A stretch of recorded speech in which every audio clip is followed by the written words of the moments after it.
الشیطان الرجیم بسم اللہ الرحمن الرحیم قال اللہ تعالی فی الکلام المجید والفرقان الحمید والذین آمنوا اشد حبا للہ صدق اللہ العظیم وبلغنا رسولہ النبی الکریم ونحن علی ذلک لمن الشاہدین والشاکرین والحمد للہ رب العالمین ان اللہ وملائکتہ یصلون علی النبی یا ایھا الذین آمنوا صلوا علیہ وسلموا تسلیما اللہم صل علی سیدنا محمد وعلی آل سیدنا محمد واصحاب سیدنا محمد وبارک وسلم علیہم۔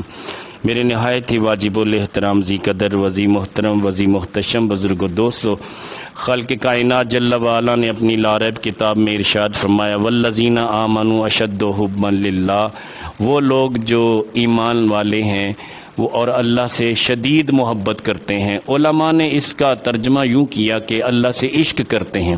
شدید محبت کا دوسرا نام عشق ہے کہ ایسی محبت جو عشق کی حد تک ہو اسے شدید محبت کہتے ہیں، یعنی بہت زیادہ محبت کرتے ہیں۔ رب کائنات جل وعلا کی بارگاہ میں جب قرآن کریم کے آیات ان پہ تلاوت کی جاتی ہیں تو ان کے جو بدن کی کھالیں ہیں، بدن کے جو رونگٹے ہیں، بدن کے جو بال ہیں وہ کھڑے ہو جاتے ہیں۔ تقشعر جلودہم، ان کے جو کھالیں ہیں وہ لرز جاتی ہیں، یعنی ان کا جسم کانپنے لگ جاتا ہے، اللہ کے خوف سے، اللہ کی خشیت سے ڈرتے ہیں۔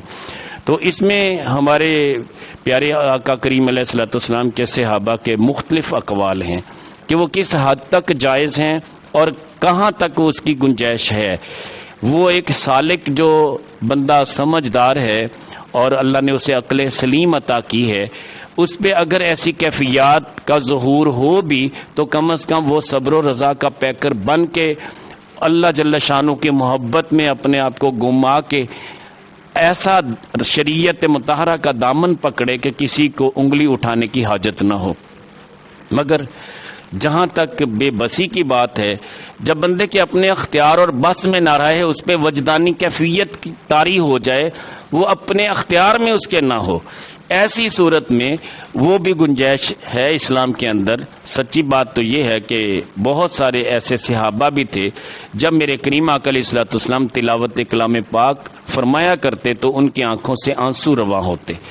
اس حد تک تو گنجائش ہے، لیکن جب ایک بندہ لوگوں کو دکھانے کے لیے وہ تڑپنا پھڑکنا شروع کر دے اور جبکہ وہ حالت سکر میں نہیں ہے، حالت جذب میں نہیں ہے، حالت استغراق میں نہیں ہے، وہ جان بوجھ کے اپنے آپ کو اس طرح پیش کرتا ہے تاکہ لوگ اسے کہیں کہ یار بڑی وجدانی کیفیت طاری ہوتی ہے، تو ایسا بندہ اللہ کے ہاں مقبول نہیں ہے، وہ ریاکار ہے، شرک خفی کا مرتکب ہے۔ اللہ جل شانہ کے نبی نے ایسے بندے کو پسند نہیں کیا۔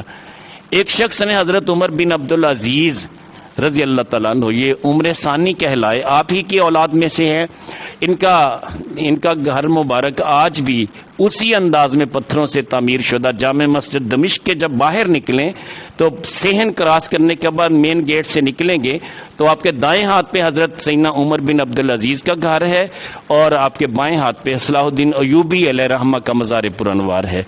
تو بتانا یہ چاہ رہا ہوں کہ یہ بیت البقائین کے نام سے ان کا گھر مبارک مشہور تھا کہ رونے والوں کا گھر۔ جب بھی کوئی گزرتا تو یہ وقت کے شہنشاہ بھی تھے، مگر اس کے باوجود ان کے گھر سے رونے کی آوازیں آیا کرتی تھیں۔ کبھی ان کی صاحبزادیاں رو رہی ہوتی، کبھی یہ خود رو رہے ہوتے۔ یہ رونا کس وجہ سے تھا؟ یہ صرف اس وجہ سے تھا کہ یہ اللہ سے ڈرنے والے تھے۔ کسی نے آپ کی خدمت میں ایک بات عرض کی، کہنے لگے کہ حضور بعض لوگ ایسے بھی ہوتے ہیں جو قرآن سنتے ہیں تو گر پڑتے ہیں اور ایسے گرتے ہیں کہ پھر ان کو اٹھانے والا کوئی نہیں ہوتا۔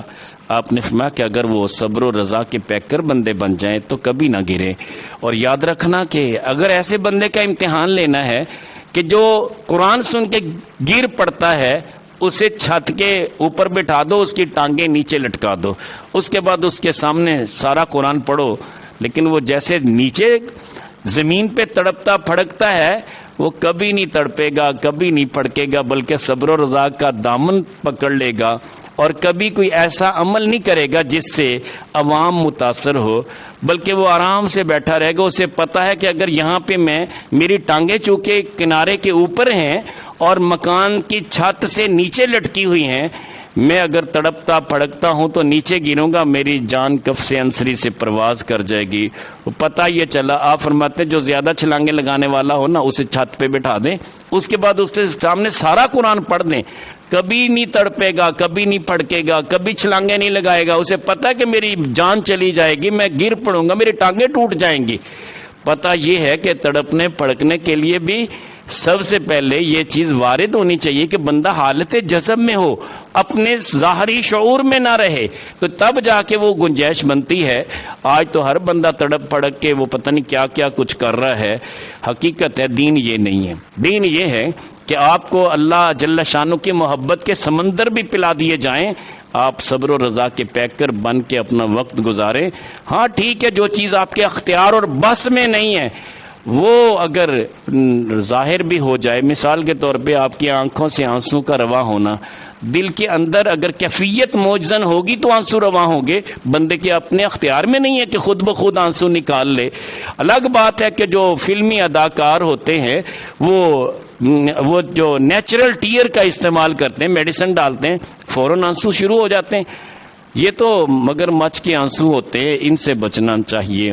اور امام سفیان ثوری محدث ہیں بہت بڑے، آپ فرماتے کہ جب بندہ کوئی خوف الہی سے بھی روتا ہے نا، اس کی آنکھوں سے آنسو نکلتے ہیں، 9 اگر اس کے حصے 10 حصے کر لیے جائے، 9 حصے ریاکاری پہ مبنی ہوتے ہیں، دکھاوا ہوتا ہے۔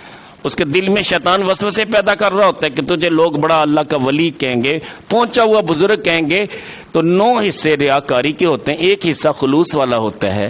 اگر اللہ کے ہاں اس کا 1 حصہ خلوص والا قبول ہو جائے، اللہ 9 حصے بھی قبول کر لیتا ہے۔ اللہ پردے رکھنے والا ہے۔ ہماری ظاہر کے حالات کچھ اور ہوتے ہیں، باطن کچھ اور ہوتا ہے۔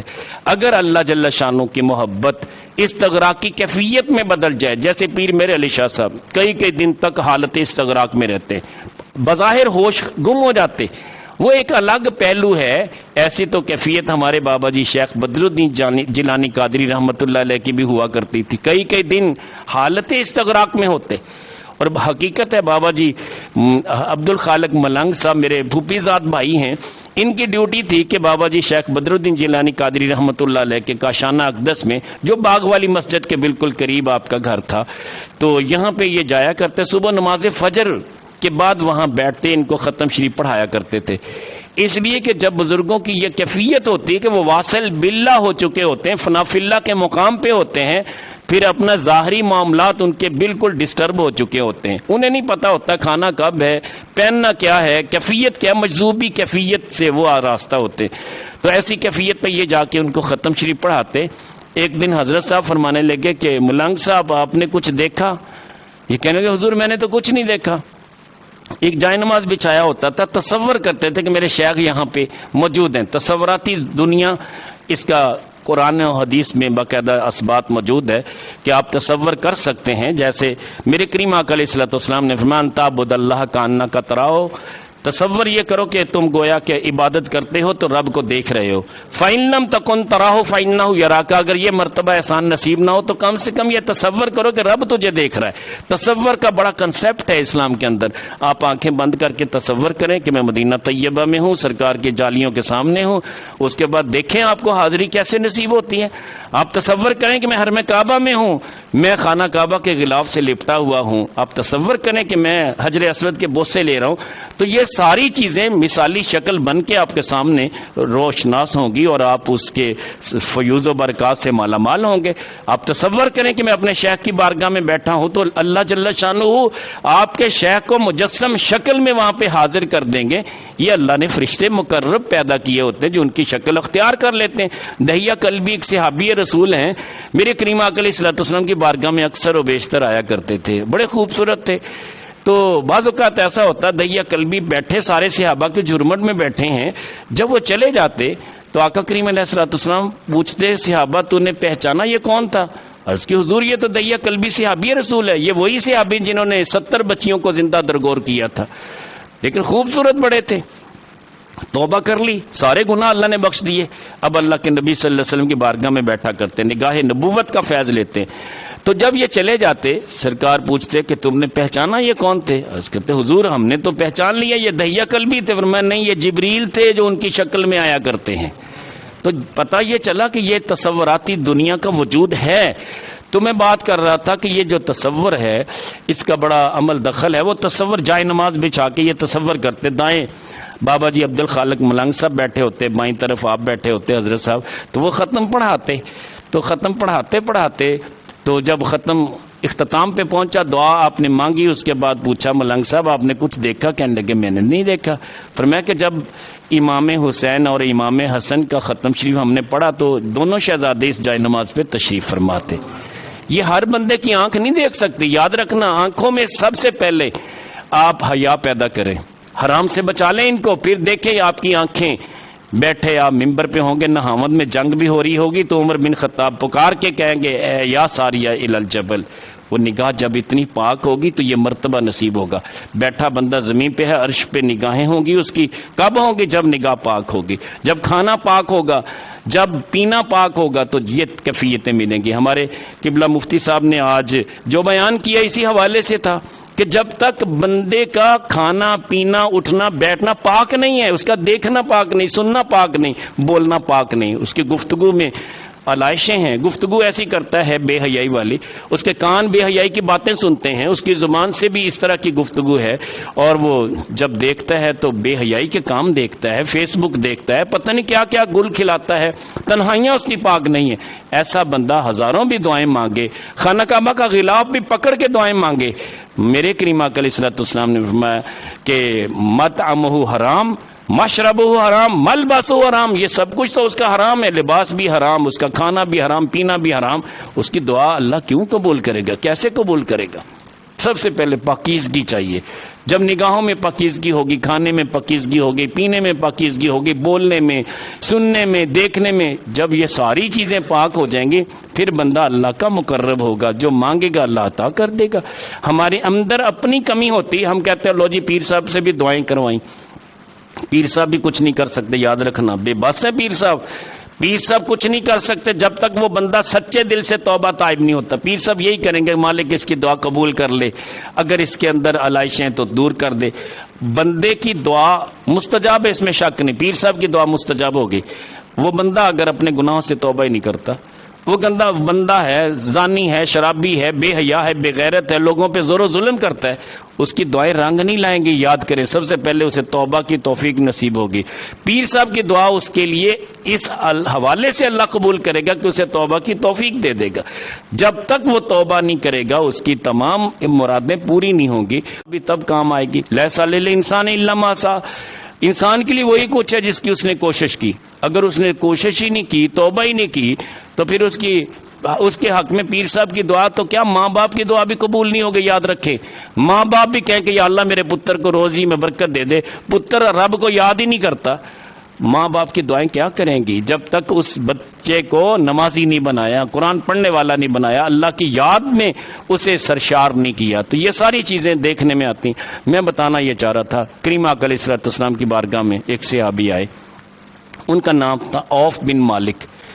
یا رسول اللہ صلی اللہ علیہ وسلم، میں آپ کی بارگاہ میں اس لیے حاضر ہوا ہوں، میرا نوجوان بیٹا یہ سفر پہ گیا تھا، راستے میں کسی نے گرفتار کر لیا، اس نے کہا تھا فلاں دن میں واپس آ جاؤں گا، لیکن ابھی تک واپس نہیں پہنچا، مجھے یقین ہے کہ اسے کفار نے پکڑ لیا ہوگا، گرفتار کر لیا ہوگا، اغوا کر لیا ہوگا۔ یا رسول اللہ صلی اللہ علیہ وسلم، میں انتہائی غریب شخص ہوں، میرے پاس سورسز نہیں ہیں، میرے پاس اتنی توفیق نہیں ہے کہ میں ان کفار کو جا کے ملوں اور ان سے کہوں میرے بیٹے کو چھوڑ دو۔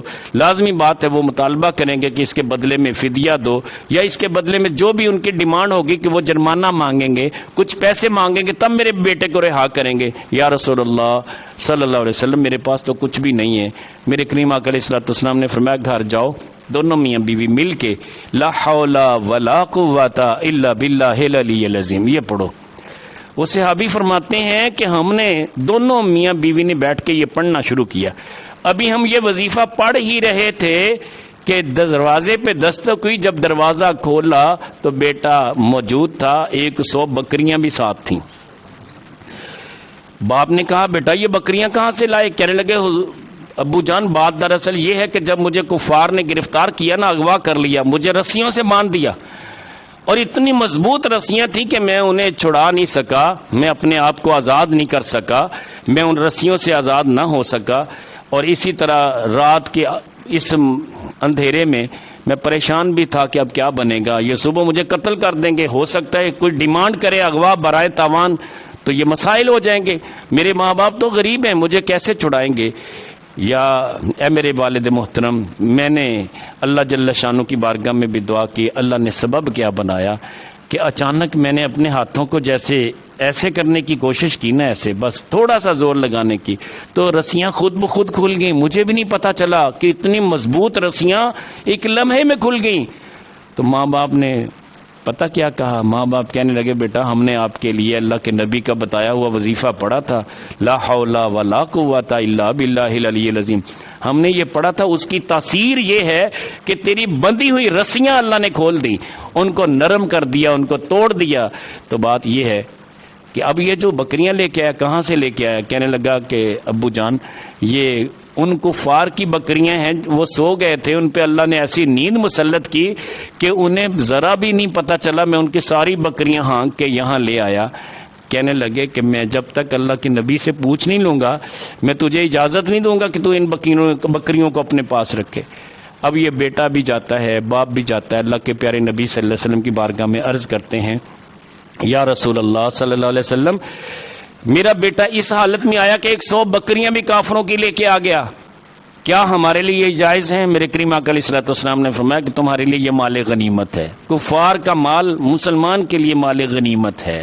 تو بات یہ ہے، کریم آقا علیہ الصلوۃ والسلام نے فرمایا کہ یہ تمہارا لا حول ولا قوت الا باللہ العلی العظیم پڑھنا اللہ کی بارگاہ میں اتنا مقبول ہوا کہ اللہ نے تمہارا روزگار بھی عطا کر دیا۔ تو جو بندہ پریشان ہوتا ہے، یہ 5 منٹ اور لوں گا آپ کے، جو بندہ پریشان ہوتا ہے روزی کے دھندے میں، آج ہر بندہ پریشان ہے، روزی روٹی کے لیے پتہ نہیں کیسے کیسے عاملوں کے پاس جاتا ہے کہ شاید یہ ہمارے ملجا ماوا ہیں، یہی ہماری روزی روٹی کے وارث ہیں، حالانکہ وہ خود پیسے بٹورنے والے ہوتے ہیں۔ بہانے سے آپ کی جیب میں جو موجود ہیں وہ بھی نکلوا لیں گے کہ جی آپ کا تعویذ اس کی جناب اتنی وہ اس کا ہدیہ ہے، یا کبھی وہ کہہ دیں گے کہ جناب اس کے لیے ایک بکرا لے کے آئیں، کبھی کہہ دیں گے جناب اتنے پیسے لے کے آئیں، فلاں خوشبو لے کے آئیں، فلاں زعفران لے کے آئیں، پتہ نہیں کتنے بہانے ان کے پاس رکھے ہوئے۔ وہ غریب آدمی کو جو پہلے سے بیچارہ لٹا پٹا آپ کے پاس آیا، جو اس کی جیب میں کچھ پیسے بچ گئے وہ بھی وہ اس کی جیب سے نکلوا لیں گے، اور نہیں تو کم از کم یہ ڈیمانڈ کریں گے کہ اتنے پیسے لے کے آؤ۔ وہ بیچارہ در در پہ جھکے گا، جا کے پیسے اکٹھے کرے گا، قرض لے کے آ کے دے گا، تب جا کے وہ امید رکھے گا کہ اب میرے اوپر جو وارد ایسے شیطانی اثرات ہیں یہ دور کر دے گا۔ اس نے کیا دور کرنا؟ وہ تو خود شیطان ہے، اس نے تو شیطانی عمل کر کے تجھے اور زیادہ برباد کرنا ہے۔ ہم اپنے رب کو بھول گئے، توکل کو بھول گئے۔ اگر توکل ہوتا، ہم نے تو ایسے لوگوں کو سنا جو کہتے بڑی دعائیں مانگی، پیر صاحب سے بھی دعائیں کروائی، وظیفے بھی بڑے پڑے، مگر کام نہیں ہوتا۔ کام اس لیے نہیں ہوتا کہ تمہارا کھانا حرام ہے، تمہارا دیکھنا حرام ہے، تمہارا پینا حرام ہے۔ پہلے حرام سے تو سچے دل سے توبہ کرو، پھر دیکھو دعائیں کیسے قبول ہوتی ہیں۔ تو میرے کریم آقا علیہ الصلوۃ والسلام کی بارگاہ میں ایک صحابی اور آئے، عرض کی یا رسول اللہ صلی اللہ علیہ وسلم بڑا غربت میں ہوں، پریشان حال ہوں۔ میرے کریم آقا علیہ الصلوۃ والسلام نے فرمایا جب تو اپنے گھر میں جائے تو سلام کیا کر، گھر والوں کو سلام کر۔ اس سے مراد یہ نہیں کہ بس ایک بار گئے سلام کر، جب بھی جاؤ السلام علیکم کہو، یہ تم معمول اپنا لو۔ کہنے لگے یا رسول اللہ اگر گھر والے گھر میں موجود نہ ہوں، فرمایا تو پھر مجھ پہ درود و سلام پڑھنا، میری روح ہر گھر میں موجود ہوتی ہے۔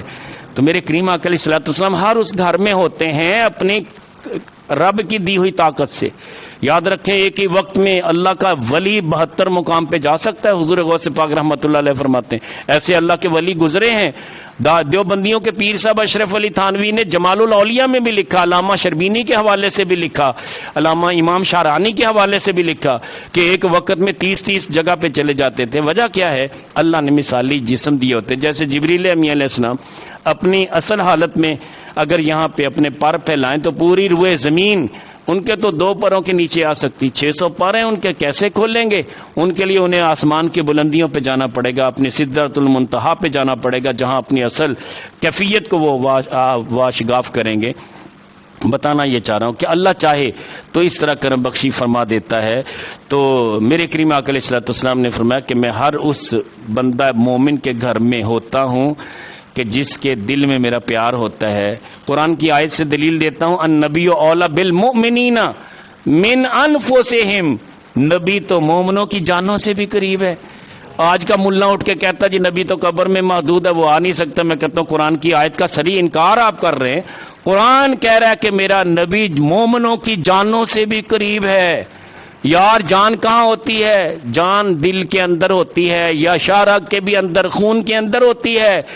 جب بندے کی یہ شارک کٹتی ہے نا، جو دائیں اور بائیں دونوں طرف یہ رگیں ہیں، بڑی وہ مین خون کی وینز ہیں، بڑی بڑی شریانیں ہیں، جب یہ پھٹتی ہیں، اس کو کاٹ دیا جاتا ہے، بندے کی گردن اتار دی جاتی، تب جا کے اس کا خون نکل جاتا ہے، پھر اس کی ڈیتھ ہوتی ہے.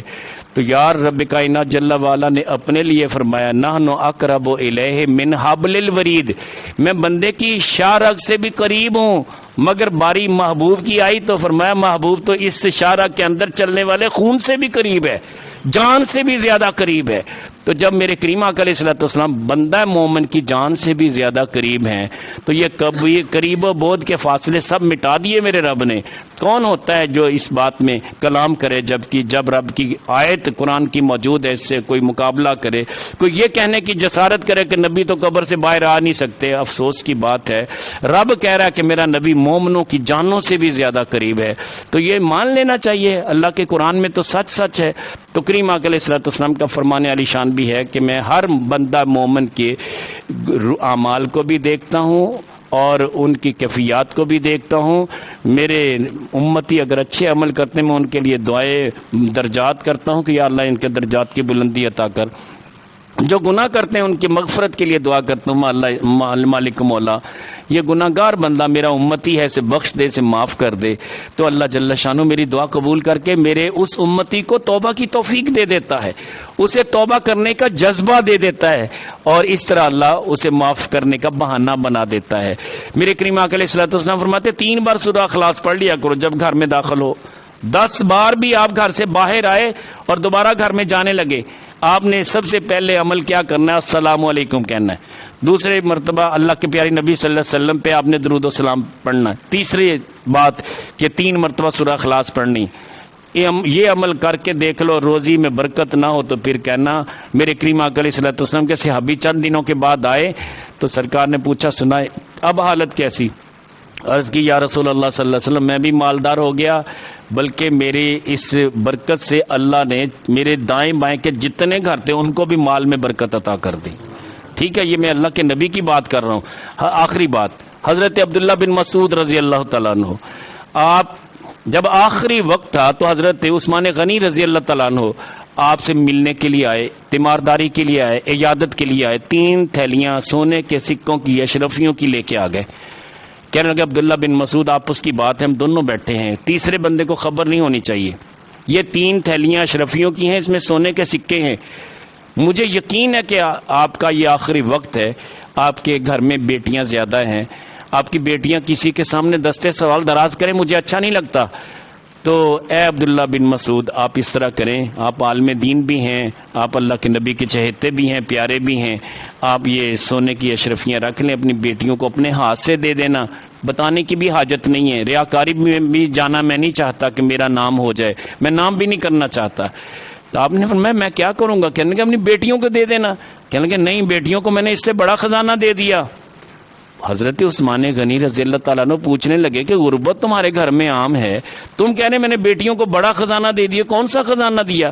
کہنے لگے میں نے اللہ کے پیارے نبی صلی اللہ علیہ وسلم سے یہ بات سنی تھی کہ کریم آقا علیہ الصلوۃ والسلام نے فرمایا کہ جس گھر میں سورہ واقعہ پڑھی جائے گی وہ گھر کبھی بھی فقر و فاقہ سے دوچار نہیں ہوگا، اللہ اس کو برکتوں والا بنا دے گا. تو میں نے اپنی بیٹیوں کو سورہ واقعہ یاد کروا دی ہے، روزانہ میری بیٹیاں سورہ واقعہ پڑھ کے سوتی ہیں، مجھے یقین ہے کبھی کسی کی محتاج نہیں ہوگی. اتنا یقین کامل تھا حضرت عبداللہ بن مسعود رضی اللہ تعالیٰ عنہ کو. آپ نے فرمایا کہ اے عثمان غنی یہ تھیلیاں واپس لے جائیں، مجھے ان کی حاجت نہیں ہے. بتائیں کہ اگر ہم اللہ کے نبی کے طریقوں پہ چلیں تو اللہ کے کرم سے ہمیں وہ خزانے نہیں مل جائیں گے جو اللہ نے اپنے نیک بندوں کو دیے ہیں. اللہ کریم جل وعلا ہمیں اس پہ عمل کی توفیق دے، ہمارے رزق میں بھی اللہ برکتیں دے، ہمیں کسی کا محتاج نہ کرے. دعا فرمائے اللہم صلی وسلم.